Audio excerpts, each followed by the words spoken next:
Chelsea against Crystal Palace, as the Blues, alongside Jorginho's suspension, could face an absolute injury crisis in midfield, which could force Frank Lampard into a very, very interesting starting 11 in our fight for another 3 points against a difficult opponent at Stamford Bridge.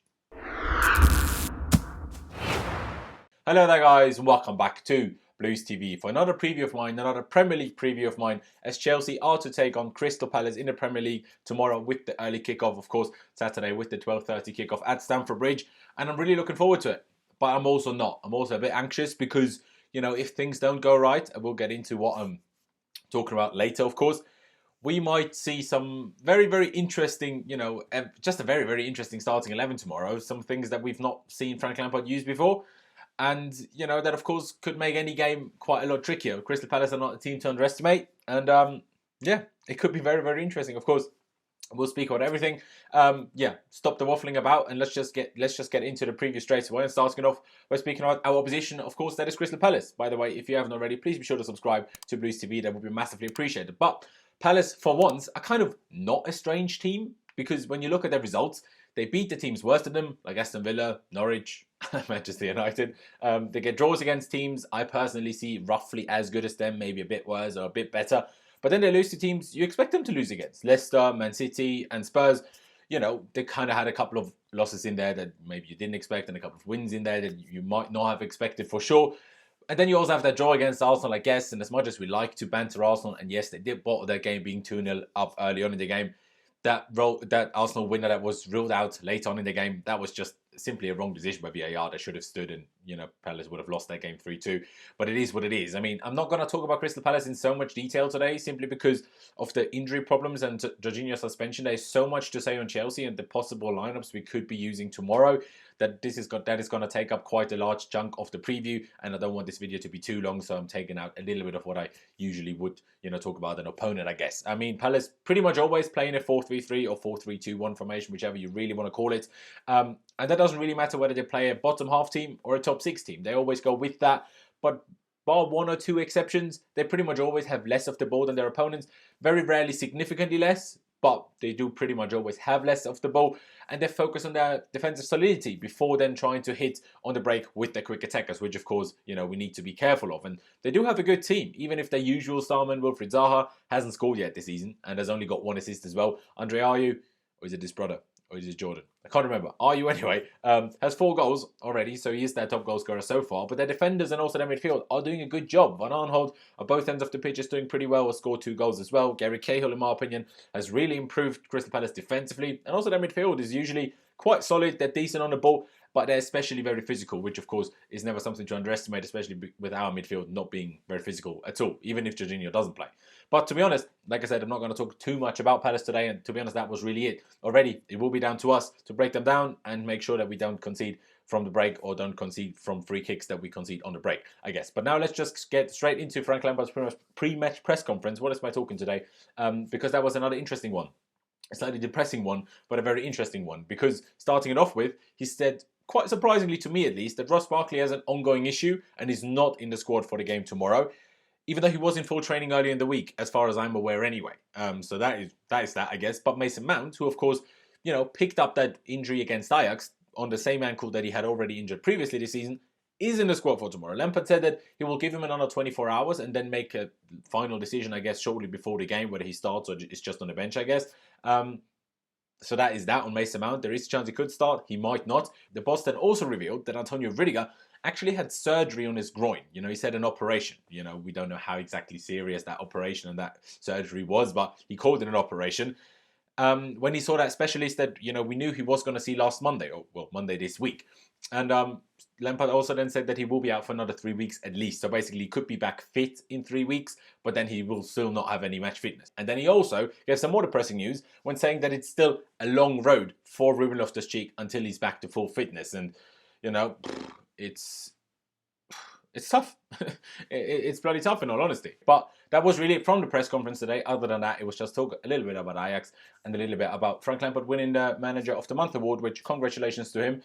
You know, good achievement that to do that in only his third month of his managerial career in the Premier League. Fair play to him. So that is that from the press conference. And now let's get into Chelsea and let's talk about those lineup problems that we do face. It would also be quite good if we had someone like Ethan Ampadu to use in midfield in moments like these, who's played a whopping 56 minutes of first-team football so far this season. And it turns out we don't even have a break clause to his loan, so we can't even get it back in January, most likely, unless that information wasn't 100% spot on. But, I mean, whoever, sorted out that deal between Leipzig and, with Leipzig and Ampadu, I mean, deserves to be sacked. I don't know who did that, but that was absolutely stupid. I'm sorry, but it still infuriates me. We got that information this morning. But talking about Chelsea, lineup-wise, like I said, it is difficult. A lot of injuries, Jorginho suspension.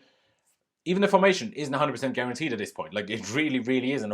One of the only things that we really do know is that Kepa will be in goal. Then at the centre-backs, you can't really drop either of Tomori and Zuma for this game. We need Tomori's pace, and Zuma has been so good that you can't drop him. So even with Christensen being back, I wouldn't start him over either of the two in a centre-back pairing, I guess.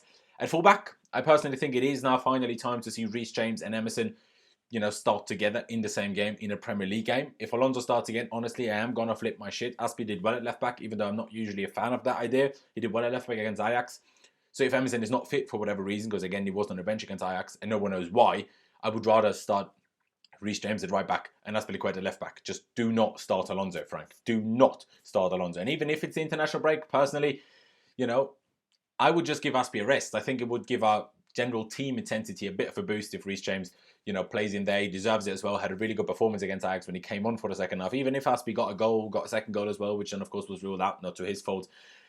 I think it would do better, even with the international break coming up and, him not necessarily needing the rest badly as such, but I would still prefer Reece James to start this one. And then, in a double pivot, if we do assume that it is probably going to be a 4-2-3-1, depending on who's fit, I will get into that in a second as well, that has to be Mateo Kovacic and, N'Golo Kante, who is back fit, who, by the way, is also in the France squad. And then it has to be Mason Mount as the number 10, if he can start. If he can't, I will get to that later. If he can, though, then going to the wingers, of course, Mount as the number 10, probably a proper number 10 if we have a double pivot of Jorginho and Kante, because I don't, Kovacic and Kante, of course, because I don't see either of them as a sole six, as a deep line playmaker, as a regista. I don't see Lampard seeing either of them two as that. Even if Kovacic was kind of the backup for Jorginho under Sarri last season, he's never really been that, in my opinion. Just because he drives with the ball too much and you can't really do that playing in that role, in my opinion.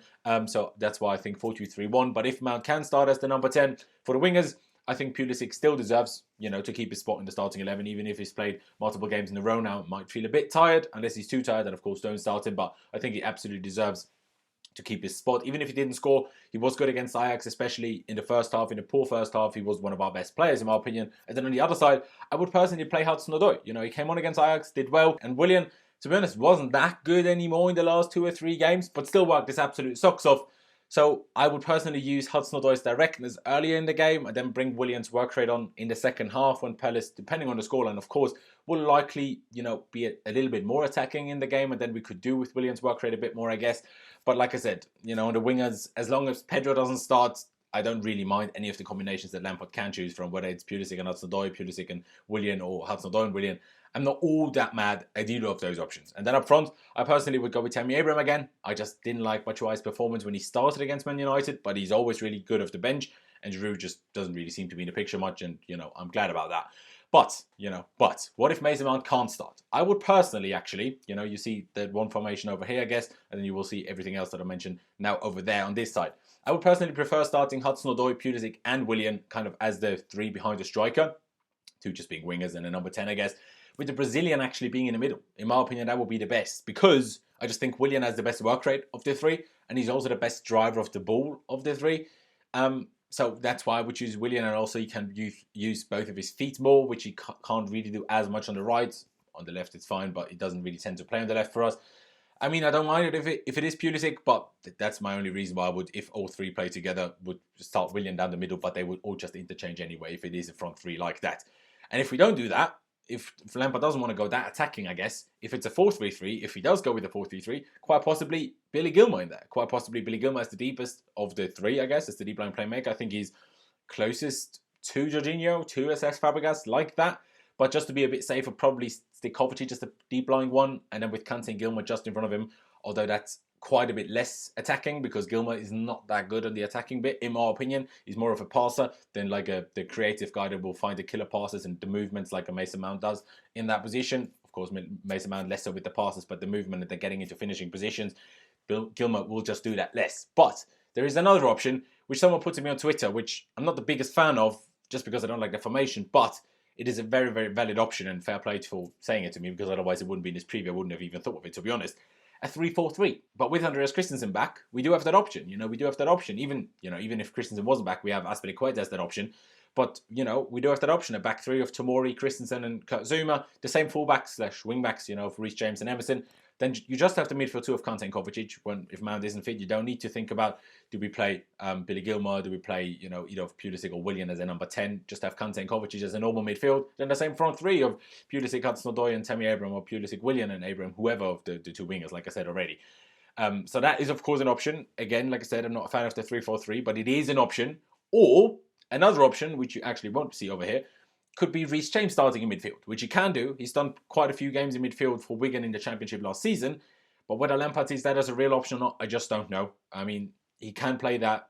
He can play that in a double pivot. He can play it in a 3-4-3. Probably more likely, not 3-4-3, in a 4-3-3, probably the more likely of which formations he would use, be used in a midfield, I guess. Unless you place Kovacic as a proper 10 and Reece James next to KANTE in a double pivot.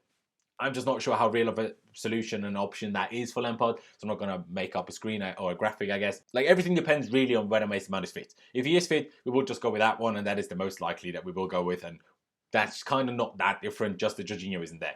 But if he isn't fit, then, something that we haven't started with, or started with for a long time if it is a 3-4-3. I don't think we have started with, any of the wingers as a number 10. I don't think we've started that in a game, and Billy Gilmour hasn't started a Premier League game, unless I'm mistaken. I don't think I am. So, it will be tricky. So I bloody do hope that that Mason Mount is fit. And game-wise, I just hope that we can compensate for Jorginho not being there.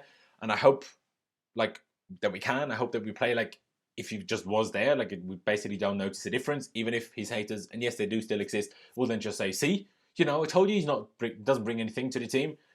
Just let them talk. They're just wrong. Let them be silly. And I also hope that we do all right whatever Lampard does go with if Mount isn't fit. If he can't start, whoever that, whatever he goes with then, I just hope it works out all right. And I also hope that, unlike in so many other games at Stamford Bridge this season, we managed to create a few more chances, but more importantly, actually finish them. That has been an absolute problem at Stamford Bridge. We've just not been clinical enough, especially Tammy Abraham has missed a lot of big chances at the bridge. I think bar one, all of his league goals so far this season, and he's joint top goal scorer, or second, or whatever he is. All of his goals bar one, I think, were scored away from home. And he's had plenty of chances at home. We need to take those chances. Not just him, the whole team, but, all of it. We just need to take the chances. I mean, if we take the lead, kill the game off with another goal. We just get another 2 goals, make it 3, and we're done and dusted. We always, we score 1, and then maybe we even get a second, and then later on, we just struggle. Like at Watford, and we give away a silly penalty. Whether it is one or not, doesn't matter. Don't even give the ref the option, or the VAR the option, I guess.